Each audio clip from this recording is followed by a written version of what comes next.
Welcome back. Now to start your Stripe account, you'll click Start Now. And then what you'll need to do is you'll need to write in a name, your full name, password, and then you'll need to confirm to start the creation of your Stripe account. Now if you know specifically how you're going to use Stripe, you can use either one of these wizards to get started. What you can also do is click this link, which skips straight to the Stripe dashboard. What you'll first need to do is to activate your account.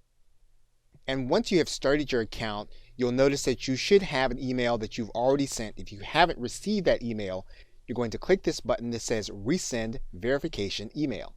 You'll then see the email in your box. You'll then want to click Confirm Email Address. Once you do that, you'll then want to log in with the password that you created. And then you'll click Confirm Your Email.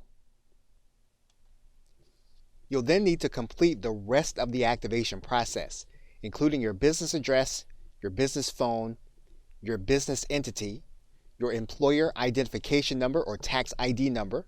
If you use your social security number, if you are in the United States, you'll want to use that number. You'll need to write in your business website. And then you'll need to give Stripe some descriptive information about your business. As the account owner, Stripe will ask you specifics about your personal relationship with the business. And if you want to verify your identity by using your social media account, you can do that here in this area. You'll then need to add in banking details, including the routing number for your bank, as well as the account number.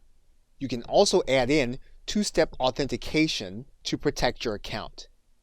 And once you've completed all of this information, you can click this blue button to submit your application to Stripe in order to activate your account.